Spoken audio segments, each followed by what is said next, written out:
Alright, nkulamusizaako nnyo mukwano gwange najjo sinzo bango otuwuliriza webale kwekuumira ku mayingo gano aga Yugi Update TV era ng'okola kyamaanyi nnyo ggwe omuwuliriza waffe ggwe mukwano gwange yonna gy'oli. Abali e Bulaaya mbaanirizaako nnyo mwebale kwekuumira ku Yugi Update TV. Sewanyana, MP Sewanyana si birungi ggwe mukwano gwange ali eyo ampuliriza. Makindye West MP Aloysius Alan Sewanyana ebibye si birungi wenjogerera ggwe mukwano gwange we buzibidde ng'amawulire agafuluma okuva e Makindye Municipality si malungi. Jjukira nti nno ono y'omu ku baakwatibwa n'omugenzi Muhammad Segirinya nga balumirizibwa okubanga be beetabwa mu kijambiya ekyali e Masaka ekyafiiramu abantu enkuyanja n'enkuyanja. Kaakati twali tumanyi nti nno luwedde oluvannyuma lw'okulirizinga mu kaseera kali ne Muhammad Segirinya nga tumanyi nti nno omusango era guvuddeyo baguggyeyo naye tebinnaggwa. Lwaki nkugamba wente gwe mukwano gwange ngenda kuba nga ndukuwa naye ng'oli ku Yugi Update TV ko sinzo banga otuwuliriza gwatannatweyungako kirira wansi waliwo ekigambo subscribe kikoneko obeere nga otweyungako ddala bulungi nnyo. Mwe abali emitala w'amayanja mbaanirizaako nnyo mwebale kwekuumira ku Yugi Update TV wabula nyaniriza mmwe abajja mu comment section ne mukomentinga ne muteekawo endowooza yammwe ne muteekayo ensonga yammwe ne musobola okuba nga mutangaaza eggwanga okusinziira ku information mmwe nga mugimanyi nga mugiraba. Sagala kubalwisaayo. Makindye West MP Aloysius Alan Sewanyana bazzemu ne bamukyajinga fresh bupya ku ky'obutujju obutemu.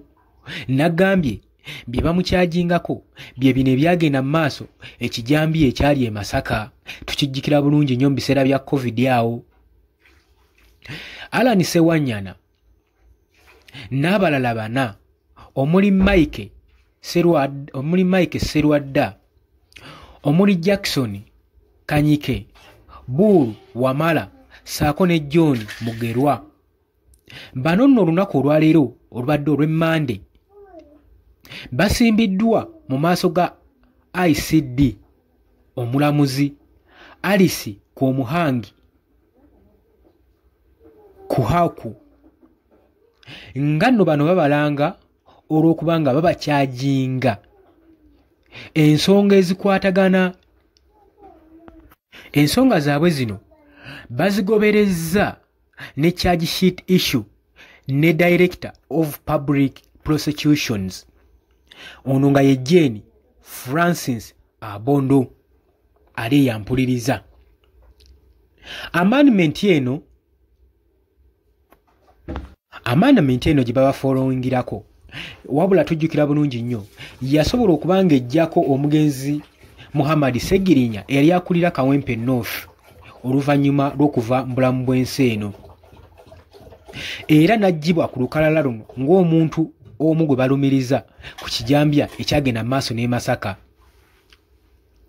Naye wenjogerera charges zagenze ne ziddamu ne stopolinga era nga zigenda mu maaso n'okuba nga zibakyajinga bano okwenyigira mu kutta abantu nga batisa ebijambya ebyali e Masaka. Mbagamba omusango guno tebasobola kuguliisa bijanja, tebasobola kubanga baguliisa bijanjaalo mpiso olw'ensonga nti nno gwaleka abantu nkuyanja na nkuyanja nga bafu abaali basoma mu 30 saako n'abalala nkuyanja abaalekebwa nga bali ku bisago. Kooti we badde esoma charges empya eri Sewanyana saako ne banne be babalumiriza nabo. State emaintaininga egamba obutujju obwagenda maaso mu Masaka bwenyigiramu bano wammanga nga mwe muli Alan Sewanyana era y'ensonga ebakyajingisa. Naye kooti Alan Sewanyana ne badde bamusalira omusango asabye bagende maaso n'okubanga ye bamwatemputinga n'okuba ogwa mada saako n'atempted mada singa gubanga nga ogw'okubateekako ogw'obutujju teguli sustainable nga kugamba tibagwekakasa tegukakasiddwa. Naye prosecution eyali mu mwezi ogwa January mu August mu mwaka gwa 2021 mu kibuga Kampala Lakai saako ne Masaka district Ssewanyana newankubadde agenda maaso n'okwegaana emisango gino nga ye agamba babasibako mu matu ga mbuzi kubaliisa ngo. Jjukira nti no bukyanga babateekako charges zino n'omugenzi bukyanga afa ng'amaze okubalirizinga babadde tebabazzanga mu nkomera kuwulira nsala yaabwe na musango kulaba oba gw'abasinga. Tetumanyi kigenda mu maaso, tetumanyi kakodyo ki na kiki kye babala ekiri emabega wa kino okulaba nga bazzeemu okuba nga bakwata Alan Ssewanyana naddala mu kano akaseera nga tusemberedde akalulu ka 2026. Jjukira nti nno erinnya lya Ssewanyana libadde litandise okuba nga littattanyizibwa ng'era ng'abalonzi mu municipality ye batandise okuba nga bamugoba. Kakati abalala bakirabanga move ya Ssewanyana oba gavumenti eterawo Ssewanyana move okusobola okulaba nga adda mu parliament nga bamuteerawo engeri ya sympathy, bamuteerawo engeri y'okukola ki y'omukwatirwa ekisa basobole okuba nga abalonzi bamukomyawo mu parliament. Yensonga lwaki omusango bazzeemu guzuukusa gwe mukwano gwange ali eyampuliriza. Wabula wano wetubagambira nti mbeere vigilant, mbeere bulindaala ku buli kimu ekigenda mu maaso mu ggwanga lyattu, mbaleme okubabuzaabuza.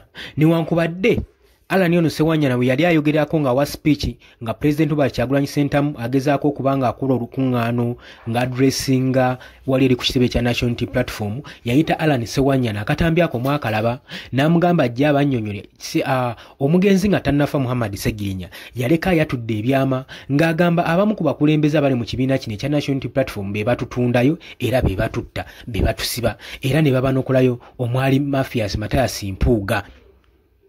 Alan Ssewanyana yamwatulira ddala bulungi nnyo.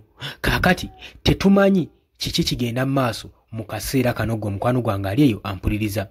Oli ku Yugi Update TV ku wadde osinzira oba ng'otuwuliriza era nkutegeeza bale kwekuumira ku mayingo gano gwe mukwano gwange ali eyo ampuliriza. Mbaagala nnyo, temuva ku Yugi Update TV. Mweraba.